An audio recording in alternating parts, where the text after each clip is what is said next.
நேயர்களே, நமது உடம்பில் இருக்கக்கூடிய ராஜ உறுப்புகளை திடப்படுத்தக்கூடிய முத்திரைகள், அதோடு சேர்த்து ஒரு தியானம், ஆராதார தியானம். இது ரெண்டையும் சேர்த்து பயிற்சி பண்ணும் பொழுது நமக்கு உடல் உள்ளுறுப்புகள் நன்றாக இயங்கும், ராஜ உறுப்புகள் திடமாக இயங்கக்கூடிய நிலை கிடைக்கும். முத்திரையும் தியானமும் ஒன்றாக சேர்த்து செய்யும் பொழுது அபரிதமான பலன்கள் நமக்கு கிடைக்கின்றன. ஆனந்த ராகமாய் ஓர் ஆன்மீக பயணம். நீங்கள் பார்த்து கொண்டிருப்பது உங்கள் பாக்யம் சேனல். வழங்குவோர் அன்புடன் கல்யாண் ஜுவல்லர்ஸ். இது உங்கள் பாக்யம், எங்கள் பாக்யம். ஓம் குருவழியே ஆதி ஆதி, ஓம் குருமொழியே வேதம் வேதம், ஓம் குருவழியே தீபம் தீபம், ஓம் குருபதமே காப்போ காப்போ. பாக்கியம் சேனல் நேயர்கள் அனைவருக்கும் கிருஷ்ணன் பாலாஜியின் பணிவான வணக்கம்.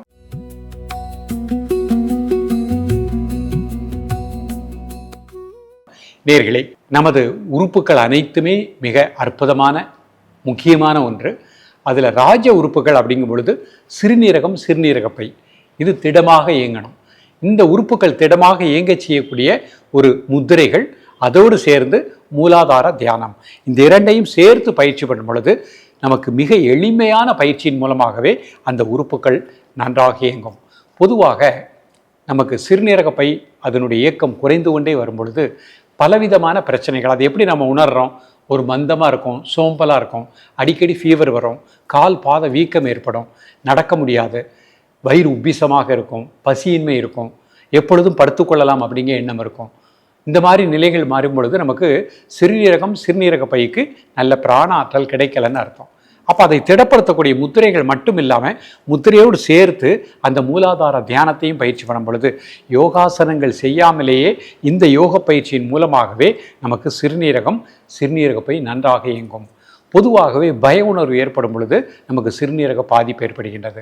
நாம் எடுக்கக்கூடிய உணவு பசி இல்லாமல் நம்ம அதிகமாக உண்கின்ற பொழுது சிறுநீரக பாதிப்பு ஏற்படுகின்றது. நல்ல ஆழ்ந்த நித்திரை இருக்கணும், நித்திரை இல்லாத சமயம் சிறுநீரக பிரச்சனை ஏற்படுகின்றது. ஸோ இன்றைக்கு நம்ம என்ன பார்க்க போகிறோம்?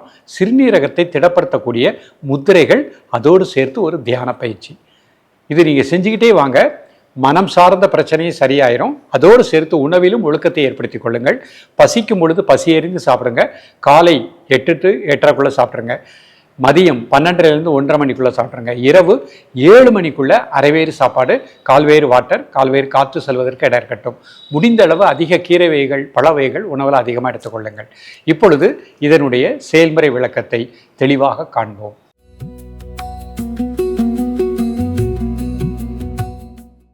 நேயர்களே, நம்ம முதல்ல பார்க்க இருப்பது சக்தி முத்திரை. சுகாசனத்தில் நிமிர்ந்து உட்கார்ந்துக்கோங்க, முதுகெலும்பு நேராக வச்சுக்கோங்க, பிரீத்திங் நார்மல் பண்ணிக்கோங்க. இப்போ சக்தி முத்திரை பார்க்குறோம். கட்டை விரல் இந்த மாதிரி மடிச்சுக்கோங்க, 2 விரல் இப்படி சேர்த்துக்கோங்க. இந்த சுண்டு விரல், மோதிர விரல் இப்படி மடிச்சுக்கோங்க, கை 2 சேர்த்துக்கோங்க. மீண்டும் ஒரு 8 பண்ணி காமிக்கிறேன். முதல்ல கை இந்த மாதிரி வச்சுக்கோங்க, கட்டை விரலை உள்ளே மடிச்சுக்கோங்க, இந்த 2 விரல் இப்படி சேர்த்துக்கோங்க. அப்படி இந்த சுண்டு விரல், மோதிர விரல் சேர்த்துட்டு 2 கை சேர்த்துக்கணும். இது சக்தி முத்திரை. மெதுவாக மூச்சை உள்ளெழுத்து மெதுவாக மூச்சை வெளியிடுங்க ஒரு 3 முறை.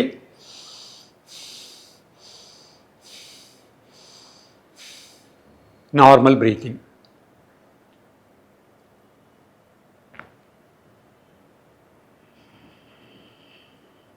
சிறுநீரகம், சிறுநீரக பைக்கு நல்ல பிராணசக்தி கிடைப்பதாக எண்ணுங்கள்.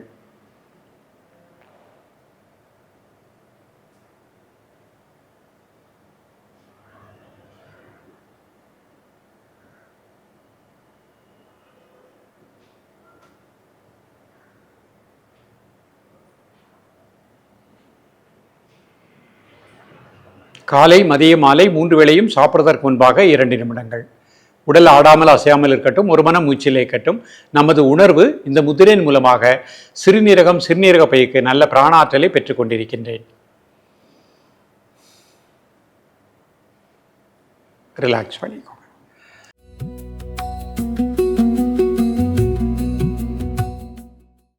அடுத்த முத்திரை பிராண முத்திரை.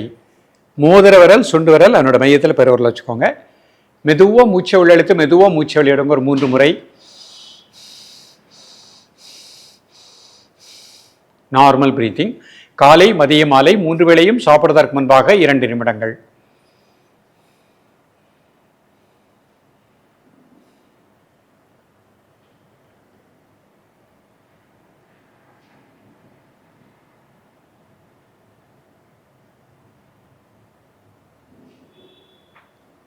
ரிலாக்ஸ் பண்ணிக்கோங்க.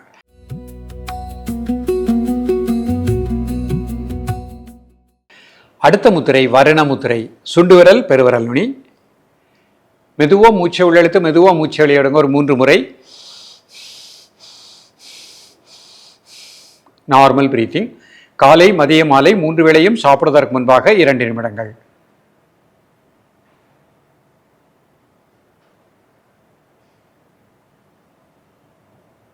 ரிலாக்ஸ் பண்ணிக்கோங்க.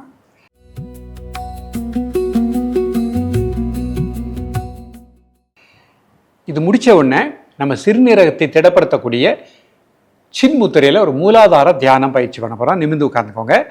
கை சின்முத்திரை. தலை முதல் கால் வரை மனசினால் அப்படியே ரிலாக்ஸ் பண்ணிகிட்டே வாங்க. அந்தந்த தசைகளில் இருக்கக்கூடிய எல்லா டென்ஷனையும் அந்த பூமிக்கு எடுத்து பண்ணிவிட்டோம். Relax deeply. தலை முதல் கால் வரை அப்படியே பொறுமையாக ரிலாக்ஸ் பண்ணிக்கோங்க. இப்போ மெதுவாக மூச்சை உள்ளெழுத்து மெதுவாக மூச்சை வெளியிடுங்க ஒரு 3 முறை.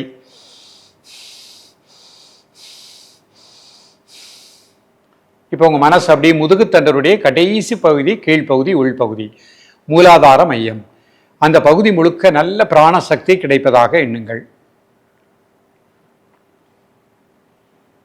உங்களது உணர்வை, உங்களது மூச்சோட்டத்தை முதுகுத்தண்டருடைய கடைசி கீழ்ப்பகுதி, உள்பகுதியிலே ஒரு 2 நிமிடம் முதல் 5 நிமிடம் தியானிக்கவும்.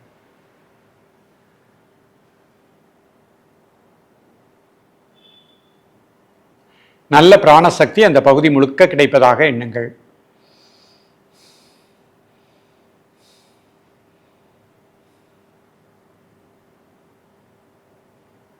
பொறுமையாக ரிலாக்ஸ் பண்ணிக்கோங்க.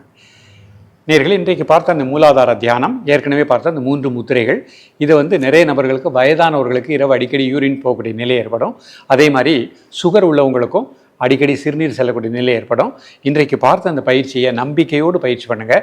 காலை மாலை ப்ராக்டிஸ் பண்ணுங்கள். வீட்டில் உள்ளவர்கள், வயதானவர்கள் மதியமும் சாப்பிடுவதற்கு முன்பாக பயிற்சி பண்ணுங்கள். காலையில் 4லேருந்து 7 மணிக்குள்ளே சாப்பிடுவதற்கு முன்பாக, மதியம் 12லேருந்து 1 மணிக்குள்ளே சாப்பிடுவதற்கு முன்பாக, மாலை 5 to 7 சாப்பிடுவதற்கு முன்பாக பயிற்சி பண்ணிகிட்டே வாங்க. வாழைத்தண்டு 15 நாட்களுக்கு ஒரு முறை உணவில் எடுத்துக்கோங்க. வாழைப்பூ 15 நாட்களுக்கு ஒரு முறை உணவில் எடுத்துக்கோங்க. கருப்பு திராட்சை பழம் உணவில் எடுத்துக்கோங்க. இதை அழகாக பயிற்சி பண்ணிகிட்டே வாங்க. சிறுநீரகம், சிறுநீரகப்பை மிக திடமாக இயங்கும். சிறுநீரகம் சம்பந்தப்பட்ட எந்த ஒரு பிரச்சனையும் வராது. நோய் எதிர்ப்பாற்றல் கிடைக்கும். தொடர்ந்து பயிலுங்கள். மீண்டும் சந்திப்போம். நன்றி, வணக்கம். ஆனந்த ராகமாய் ஓர் ஆன்மீக பயணம். நீங்கள் பார்த்து கொண்டிருப்பது உங்கள் பாக்யம் சேனல். இது உங்கள் பாக்யம், எங்கள் பாக்கியம். வழங்குவோர் அன்புடன் கல்யாண் ஜுவல்லர்ஸ்.